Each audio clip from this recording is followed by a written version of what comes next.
Breaking news out of South Africa. In my last video regarding the South African elections, I had stated that there was allegations of vote rigging and ballot box stuffing. That was back when polls had closed, but the election had not yet been decided of who was going to win and who would lose. Now all of the votes have been counted, or 99.8% of the votes have been counted, and one can safely say that though the African National Congress, which has ruled South Africa since 1994, has again won a majority in that election, they have nevertheless been damaged, and heavily, heavily damaged at that in this election. This is their worst election result since 1994. They have never gotten below 60% of the vote. And now they have just gotten 57% of the vote. In most other countries, that would be considered a landslide victory. But you have to remember, this is South Africa. The ANC has been the sole party federally in South Africa. They've never gotten above 60%. In fact, they've probably gotten the lowest they've ever gotten was 62%, I believe. So this is a major blow to the African National Congress. It's also a major blow to the main opposition party, the Democratic Alliance, the DA, run by a man by the name of Mumsi Maimane. They were very stagnant in the election showing. The last election they had like 22% of the vote, and this election they've stayed pretty much the same, probably a little less. The parties that made the most gains are parties that are represented by the white minority, and the parties that are represented by disenfranchised black folks. And those parties are the Freedom Front Plus and the Economic Freedom Fighters, led by Julius Malema. Let's start with the white minorities. So we've all heard the stories that are going on in South Africa. A lot of it is true news, and a lot of it is fake news. The fake news is that the government is responsible for farm violence taking place in South Africa. That is fake. That's not happening. What's happening is that extremists, very extremist, racist individuals who are encouraged by certain politicians are encouraged to go on these farms with guns and all sorts of stuff, attack white farmers, attack white folk, kill them, try to take their land. It's not government run, it's extremist encouraged, and it's just a bunch of thugs, gangsters, troublemakers who are trying to do this. Nevertheless, the white folk in South Africa realize that they are being marginalized, their history is being decimated, and they realize they have to make a stand now. So what has happened is that the Freedom Front Plus, which is a minority interest party, mostly consisting of Afrikaners, Boers, South African whites of Dutch and French Huguenot descent, have made major gains in the election. In fact, the Freedom Front Plus got like what 2% of the vote. I'm looking here right now. They received 2% of the national vote. Now that might not sound like a lot, but you have to remember white folk in South Africa are like 8% of the population, and not only that, but the last election, the Freedom Front Plus only got less than 1% of the population. So this is some major, major gains. And this is a message that the white folk are ready and willing in South Africa to fight back. They are ready to fight back against the threats to their farms, the threats to their language, the threats to their very existence within South Africa. Now, I'll talk more about this later, but let's move on to the disenfranchised black folk of South Africa. Mainly young folk and people who were around during 94 and during the apartheid era, whom expected a lot more from the ANC and have been grossly disappointed. Young people are the fastest growing demographic in South Africa, and many of these people don't really have the same loyalty to the ANC that their parents did, because they weren't around during that whole apartheid struggle 1994, or they were around but they were babies. I myself was like I was only 1 year old when Mandela got elected.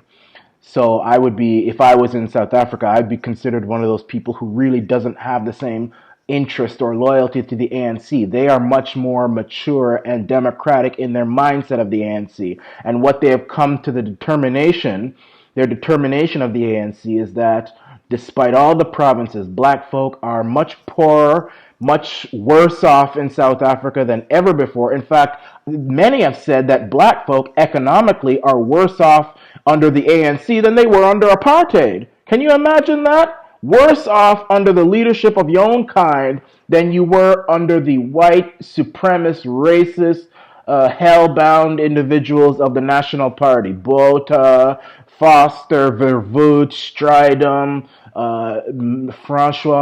Daniel, Francois Milan, all those racists who are burning in hell right now. Better off under them than you were under the ANC.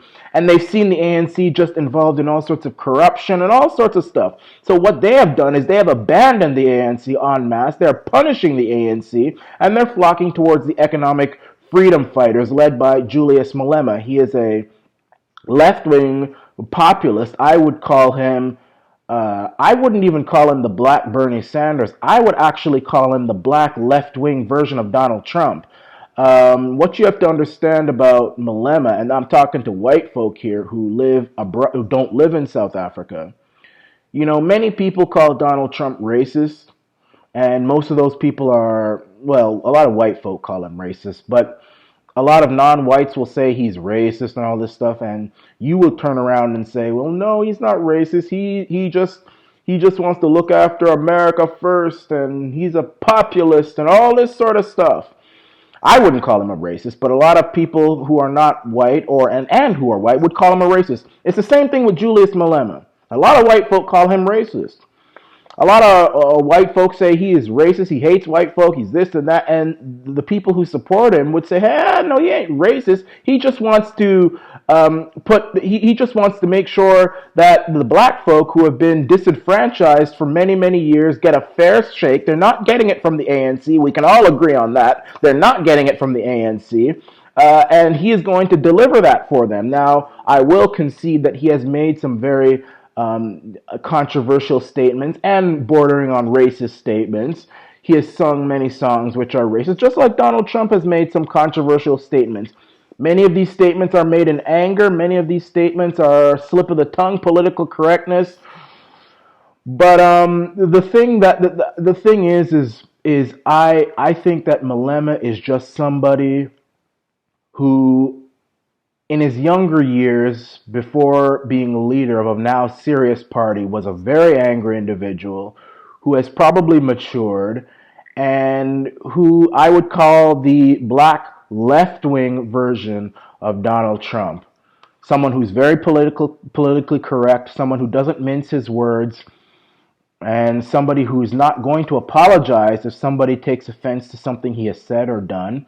He just wants a fair shake for his country. He wants to put his country first. And in those circumstances, I actually tip my hat off to him. I respect anybody on the left or the right who is a populist, who is a nationalist, who wants to put their country first. My problem with Malema is that, first of all, he is too far to the left. He's Marxist-Leninist. And I think the African continent doesn't need any more Marxism and Leninism.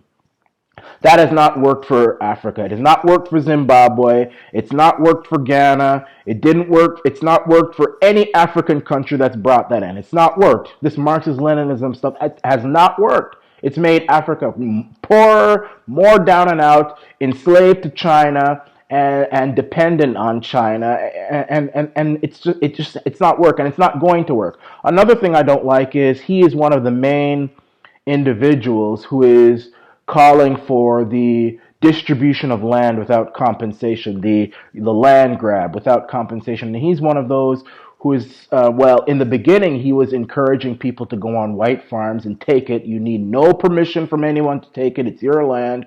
I believe he's softened on that, and he's actually angered a lot of people within the that movement. Another party was actually created, Black First, Land First.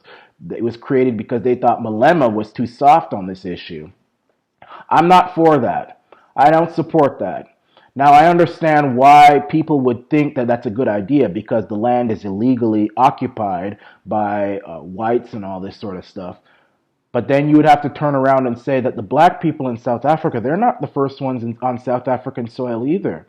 So they themselves are illegally occupying land. What I think should happen is that all profits from farms and all profits from natural resources have to, those people should pay a royalty, and that royalty money should be divided amongst all the people of South Africa in the form of basic income. That's what I think should happen because it would send a message that profits from land and profits from natural resources belong to the people because the land belongs to the people and natural resources comes from the land. So the farmers and the people who get money from natural resources should pay a royalty, and that royalty should be divided up and given to all the people of South Africa. This whole land grab didn't work for Zimbabwe, and it will not work for South Africa. Nevertheless, I'm glad that the ANC has been hammered. It has been severely hammered, and I pray that the ANC will one day cease to have power in South Africa. They don't deserve it anymore. They're a wicked organization, just like all these other despotic leaders and parties that seem to keep on getting elected over and over and over and over and over and over again throughout Africa. ZANU PF in Zimbabwe, the Congo is the same thing. Many of these countries keep electing these same parties. I think a lot of it is rigged elections. A lot of it is rigged elections, and they hold on to power. They're selfish individuals, and they impoverish their people. All of those individuals, just like the white racists from the National Party, just like they're burning in hell. All those individuals are going to go burn in hell with them. Mugabe is going to hell. Zuma is going to hell. Mobutu is going to hell. Idi Amin is going to hell. All these individuals who have destroyed Mama Africa, they are all going to hell, along with Botha and Verwoerd and John Voster and DF Milan of the National Party. They're all going to go burn in hell, and we'll roast some fried chicken over their burning bodies. I'm glad the ANC is being hammered, and they tried to put in Ramaphosa in there and put lipstick all over this ANC pig. It looks like it didn't, well, it worked partially, but they didn't get the results that they've always gotten. Hopefully this will be their last election. I don't want to jinx anything, but they've been wounded. ANC has been wounded, and I applaud the people of South Africa who contributed to the wounding of this out-of-date party. This is the Orana Nation.